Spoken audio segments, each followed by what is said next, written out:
Continuamos con Nicolás Lúcar en Exitosa.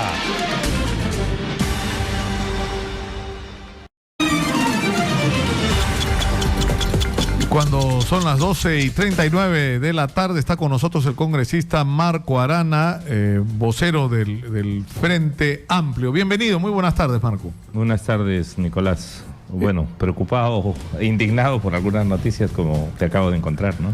Claro, y esto tiene que ver, y yo creo que esto nos lleva claro, acá hay una responsabilidad en lo que acabamos de comentar, el incidente este que ha habido, ¿no es cierto?, en Curibaná, y donde han fallecido 3 personas y hay decenas de heridos. Hay una responsabilidad directa del Jurado Nacional de Elecciones, pero el tema es que esto era un conflicto también previsible, o sea, esto es uno de los conflictos que se suman. Es decir, ya tienes, hasta ahora, el gobierno recién, creo que hoy día, mañana cumple los 100 días, ya tienes 4 muertos por conflictos sociales. Grave la situación y otros conflictos sin resolver. O sea, está lo de Sara Mirisa y el tema de los derrames, ¿no? Y con un Congreso, porque no es solo el Ejecutivo, ¿no? Hace 5 semanas que está presente en la Junta Directiva del Congreso de la República la creación de la Comisión de Investigación sobre Derrames Petroleros. Por alguna razón no se aprueba, lo traspapelan, dicen se va a tratar este pleno, se pasa al siguiente. Y este tema sin duda de corrupción y de mal funcionamiento de organismos del Estado, municipios, gobiernos regionales. Recordemos que hay presidentes regionales presos, algunos de ellos sin procesos que todavía se inicien, ¿no? En el otro caso, acabo de estar en mi región, en Cajamarca. Casi vacan la semana pasada al alcalde provincial, ¿no? Si es que no lleva una portátil y graves problemas, el Jurado Nacional de Elecciones va a tener que tomar nota del tema, porque aparte de los conflictos socioambientales que vemos, que el que ocurrió en Apurímac, que el que está presente y se ha retirado en Sara Mirisa por el tema de los derrames petroleros, ahora este tema por autoridades. Claro, es el tema hay disputas por todo el país con respecto a la legitimidad de las autoridades y al cansancio, el hartazgo de la gente con alcaldes y funcionarios que son electos y que terminan convirtiendo, ¿no?, sus cargos en instrumentos para simplemente enriquecerse. O este juez cuestionado por la liberación de delincuentes, ¿no? El otro día hablábamos con Dabeloa, con Luis Dabeloa, que es un analista y un hombre muy apasionado para defender su punto de vista, que el concepto sobre la corrupción en el Perú ya había cambiado, y lo voy a repetir así de los términos bien groseros que lo hablamos el otro día, que la gente antes decía, qué pendejo cómo roba, y ahora la gente ha pasado al concepto de qué pendejo cómo me roba. Entonces ha pasado a ser una observación ajena a un sentimiento de indignación porque está afectando tus intereses, es decir, te están robando en el agua, te están robando en la salud, te están robando en la seguridad, es decir, hay un cambio de posición del ciudadano con respecto al tema de la corrupción. Sí, además que siento que ahí hay varios temas que se están moviendo, ¿no? El tema de no nos respetan, no les importamos, ¿no? Y por tanto, indignación. Y al no haber los canales institucionales para resolver los temas, la tentación es que la gente vaya a las manos y la violencia se desata, ¿no? Eso. Ahora, Marco, ustedes no están contentos con el gobierno. Bueno, con el Congreso está claro que no están contentos con la mayoría del Congreso, pero no están contentos tampoco con lo que está haciendo el gobierno. Bueno, pero ustedes votaron por este gobierno. Uno de los temas que nos preocupa, y lo hemos expresado, por ejemplo, hace un par de semanas estuvimos en una reunión sobre el tema de las bambas, ¿no? Y una cosa que le preguntaba al primer ministro y también al responsable, al doctor encargado de la Oficina de Gestión de Conflictos, de gestión de conflictos, sí, Rolando Luque, ¿no?, era si iba a ser política de Estado que allí donde había un conflicto no iban a ir autoridades de alto nivel, porque uno de los problemas que estamos teniendo en un país tan centralizado es que las autoridades locales muchas veces no están funcionando o el sistema está tan corrupto que, por ejemplo, acá mismo en el Callao, vamos a poner un ejemplo, ¿no? Y he recibido varias delegaciones ciudadanas que nos dicen, miren, tenemos enormes problemas de corrupción en el Callao, pero el problema es que no lo podemos resolver en el Callao porque las denuncias van a los fiscales y a los jueces que están actuando en complicidad del propio Callao con las autoridades, ¿no?, municipales o regionales. Y lo mismo uno ve en varios lugares donde uno dice, ¿está funcionando el sistema de administración de justicia? Y uno de los descontentos que creo este gobierno tiene urgentemente que responder es que las medidas anticorrupción que han anunciado no son suficientes. Se han anunciado básicamente lo que en campaña varias fuerzas políticas habíamos señalado. Habíamos dicho el tema de muerte civil, el tema de imprescriptibilidad de delitos de corrupción. Pero, ¿y la reforma del sistema de administración de justicia? ¿Y la reforma policial? Y el tema, además del fortalecimiento de los organismos de control. El viernes pasado tuve una larga reunión con el equipo de asesores y 2 congresistas del Frente Amplio con el Contralor.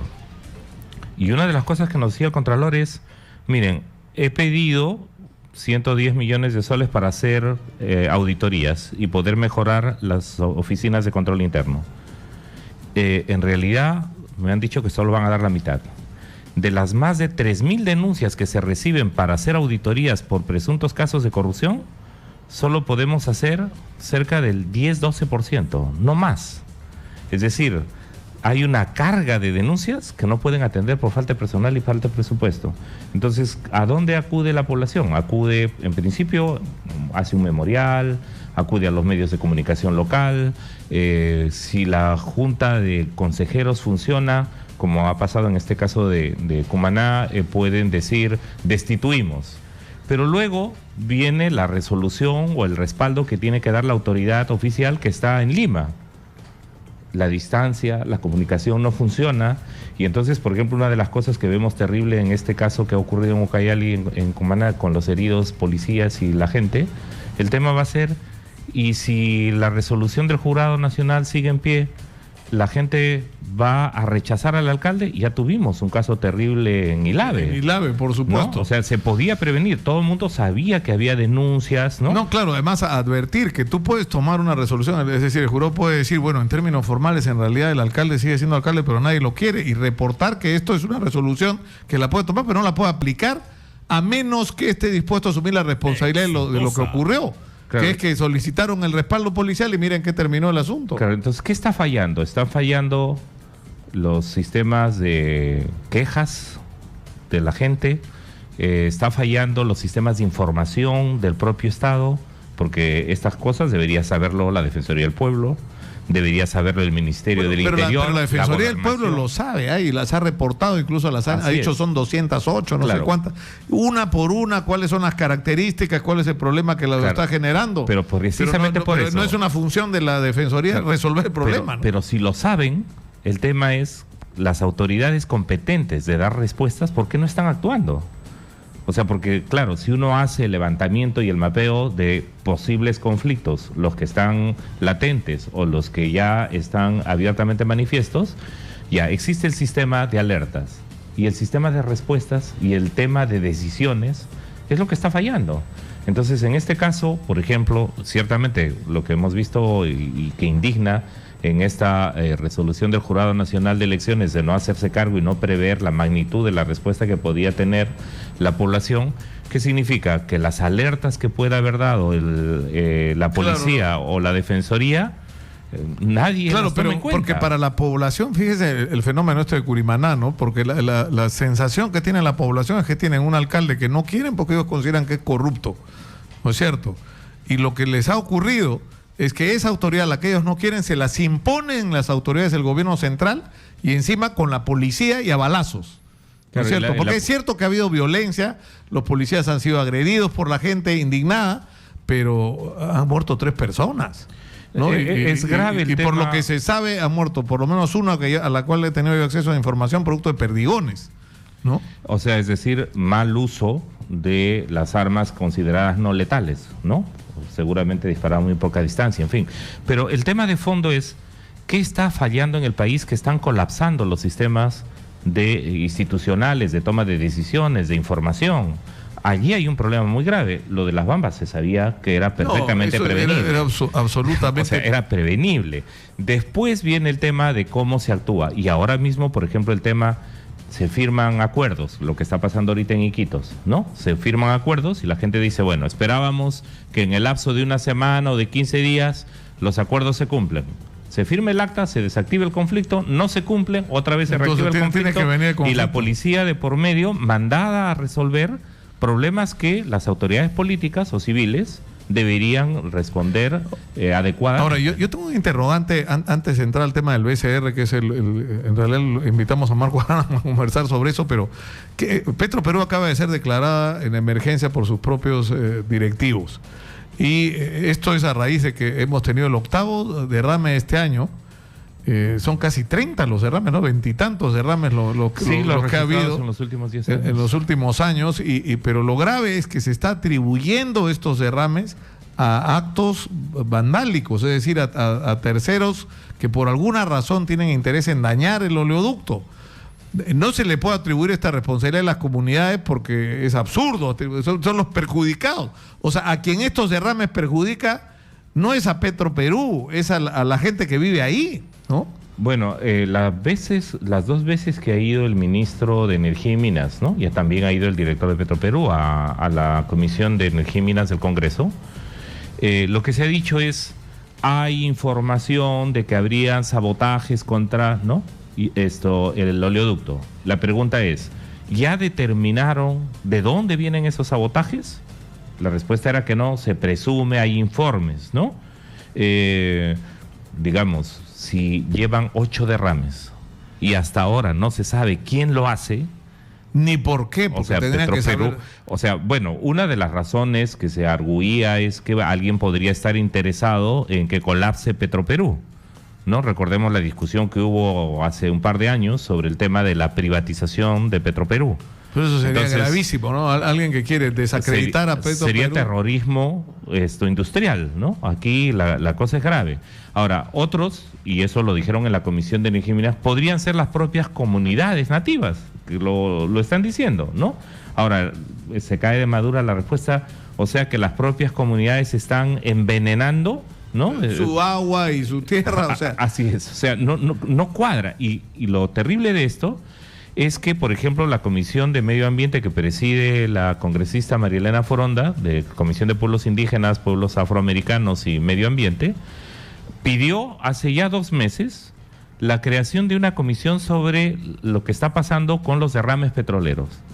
Se aprobó hace más de 5 semanas en la Junta Directiva del Congreso y en la Junta de Portavoces la moción para que sea aprobada la Comisión de Investigación de Derrames Petroleros. Lucar, tengo que decirlo ahora ya de manera indignada, ¿no? No se ha convocado hasta ahora, no se presenta al Pleno. Ahora, y se lo he dicho a la propia presidenta. La presidenta Luz Salgado le ha dicho, presidenta, ahora vamos a ver el tema. Me acerco a la mesa a decirle, presidente, ¿está en agenda? Sí está en agenda. Después, mira, ya pasó el tiempo, esto ya es muy tarde, se ha extendido mucho el debate y la discusión.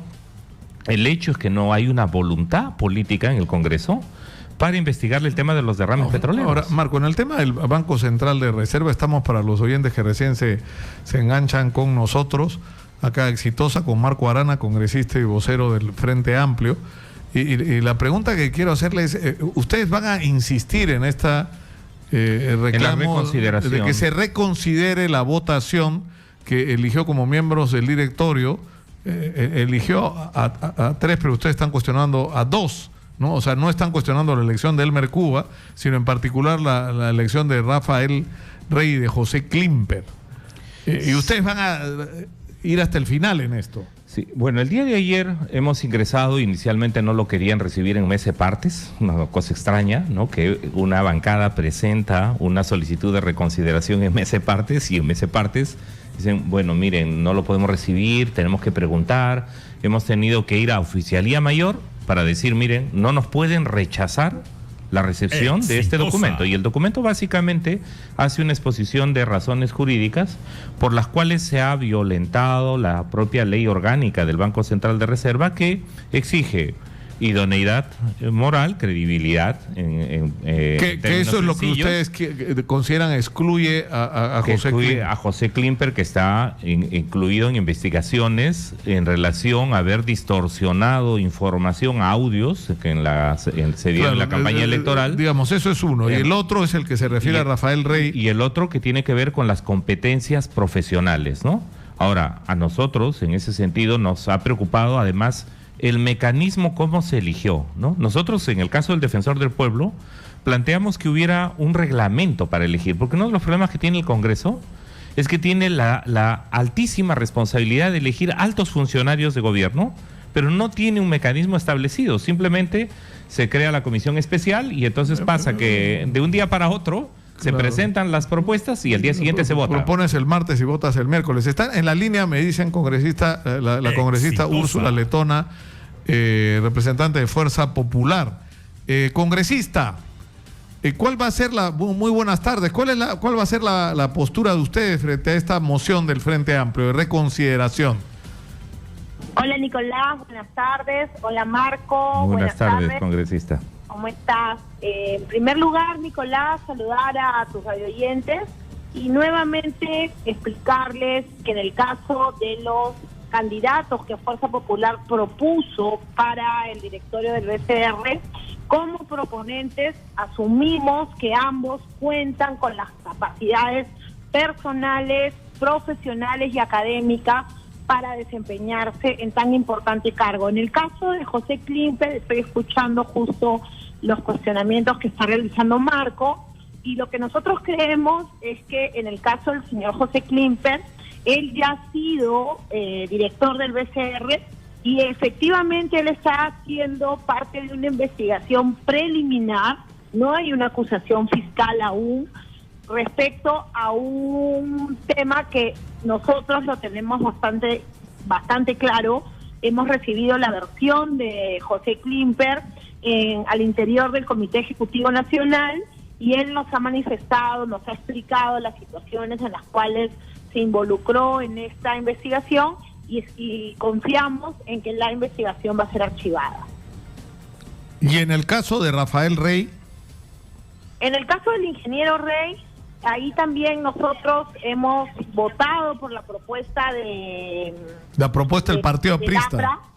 La propuesta del Partido Aprista, porque analizamos también, bueno, en el caso de Rafael, él ha sido ministro de la producción, que es el sector, uno de los sectores más importantes de la economía en nuestro país, luego del Ministerio de Minas, es el sector productivo más importante, es ingeniero. Vimos que había otras oportunidades en las cuales personas, incluso de profesión abogadas, habían desempeñado una buena labor. Rafael tiene una trayectoria intachable en lo que es la ética y la moral, y creemos definitivamente que cumple los requisitos que establece la ley orgánica del BCR. Nosotros no creemos que esté incapacitado, creemos al contrario, como lo ha dicho Julio Velarde, que estas visiones distintas van a contribuir al desarrollo de la función que se realiza en el BCR. Bueno, acá Marco mira un poco decepcionado, escucha un poco decepcionado, o sea, no va a proceder esa votación, es decir, no se va a reconsiderar, está claro. Bueno, pero es que, Rafael, a ver, Nicolás, para nosotros, que somos los proponentes, hemos escuchado las alegaciones, hemos mirado los otros candidatos y nuevamente, o sea, no vemos razones de peso o razones que de verdad nos evidencien que hemos cometido un error o que alguno de nuestros candidatos propuestos, o en el caso de Rafael Rey, propuesto por el Partido Aprista, no cumplan los requisitos. Si nos hemos remontado incluso a los antecedentes del BCR, hemos escuchado las palabras del presidente del BCR y de destacados economistas que han señalado expresamente, expresidentes, dicen que este conjunto de experiencias va a poder definitivamente contribuir a la labor que desarrolla el BCR. Y respecto a Pepe, creo que somos clarísimos en que confiamos en su trayectoria, confiamos en su experiencia, pero sobre todo confiamos en él como persona y estamos seguros que esta investigación no va a prosperar y va a ser archivada. ¿Qué dice Marco Arana? Bueno, la preocupación allí es que si nosotros no apuntamos hacia fortalecer las instituciones, convirtiéndolas además en instituciones que se guíen por meritocracia, con procesos además transparentes de la forma como se eligen, que implica además un acceso y una información a la ciudadanía. Esto no ha ocurrido en el caso del BCR. En el caso de la Defensoría del Pueblo, la cosa demoró un poco más, hubo posibilidad de que la ciudadanía estuviera un poco más informada. Y uno de los temas graves, y aquí tiene una responsabilidad grande la mayoría parlamentaria, si el propósito es fortalecer las instituciones y democratizar la forma de cómo se toman las decisiones y transparentarlas, para justamente evitar ineficiencia, ilegitimidad de esto, falta de credibilidad de la ciudadanía en sus autoridades, lo que hay que hacer es mejorar esos procedimientos. Nosotros estamos muy preocupados porque si, así como han decidido ahora en mayoría, no estamos cuestionando el que ejerzan su mayoría, sino la forma como la ejercen, ¿no? Nosotros dijimos, miren, hagamos que este proceso sea un proceso más transparente, que haya un poco más de tiempo, evaluémoslo, pongámoslo a consideración de la ciudadanía, que los propios congresistas que iban a votar conocieran por quiénes van a votar, quiénes son los candidatos. Pero eso no es razonable, Úrsula, ese planteamiento. Mira, Nicolás, creo que con Marco en varias oportunidades hemos tenido coincidencias. Yo creo que hubiera sido oportuno tener un procedimiento, sí. Y no solamente para la elección del BCR, sino, por ejemplo, también para la elección del Defensor del Pueblo, que cuando nosotros tuvimos la voluntad política de invitarlos y entrevistarlos, lo hicimos. Entonces, esa falta de procedimiento no puede ser alegada hoy como falta de transparencia. Entonces, pongamos las cosas en su real dimensión. ¿Puede haber un procedimiento? Por supuesto. Depende de nosotros, de todos los 130 congresistas también, porque lo puede presentar cualquiera. Úrsula, pero y de la mayoría, Úrsula, sí, miren, todo lo que nosotros o las minorías querramos y ustedes no lo permitan o no tengan la apertura para hacerlo, no va a pasar. Y yo confío, Úrsula, en que justamente porque tienen este mandato mayoritario, uno de los temas es resolver los problemas de mecanismos. Ojalá que se puedan, por ejemplo, agendar el tema del reglamento para elegir a los funcionarios del Defensor del Pueblo. Ya se lo hizo, para adelante. El tema del BCR, ojalá ustedes pudieran revisar, porque si ustedes no tienen la voluntad política, no va a ocurrir ningún cambio en el Congreso. Eso es para bien. Y para el Tribunal Constitucional, ¿no? Nos preocupa mucho, ¿no? Cosas en orden, Nicolás. O sea, hoy no existe un procedimiento y hemos tenido prácticas individuales por bancadas para conocer a estos altos funcionarios. En el caso de la bancada de Fuerza Popular, nosotros invitamos, por ejemplo, a los 3 postulantes a Defensor del Pueblo. Escuchamos a los 3 y compartimos con los 3 sus experiencias. En el caso de la propuesta del BCR, nuestra bancada conoce perfectamente el perfil de Elmer Cuba, conoce perfectamente el perfil de José Klimper, no hubo mayor debate y si alguien hubiera querido invitarlos, alguna otra bancada hubiera podido hacerlo si es que así lo querían. Segundo, Nicolás, creo que la democracia no pasa solamente por respetar la voluntad popular. Nuevamente, nosotros somos 72 congresistas porque así lo ha querido el país. Úrsula, pero esa mayoría no es para votar en contra de lo que es legal, de lo que es justo. Terminar, Marco, escúchame. Entonces, a ver, yo me quiero poner en los zapatos de Juan Pérez, que votó por Fuerza Popular, y que en este caso un congresista de Fuerza Popular votase por el señor Campodónico.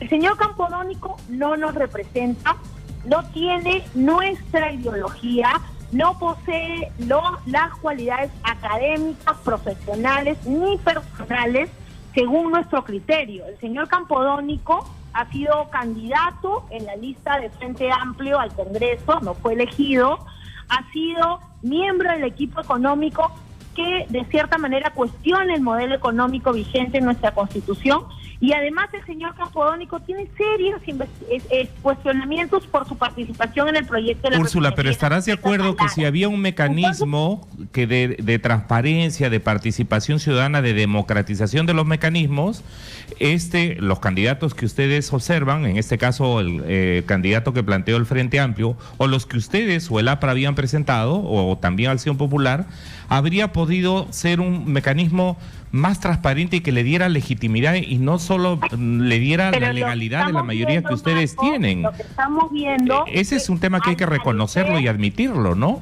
Pues, al parecer, ustedes entienden por un proceso democrático someter al escrutinio y de verdad al insulto a personas que merecen todo nuestro respeto. Entonces, nosotros no vamos a entrar a hacer un procedimiento o planteado el mismo día, incluso previo acuerdo de la Junta de Portavoces, para cambiar las reglas ya puestas.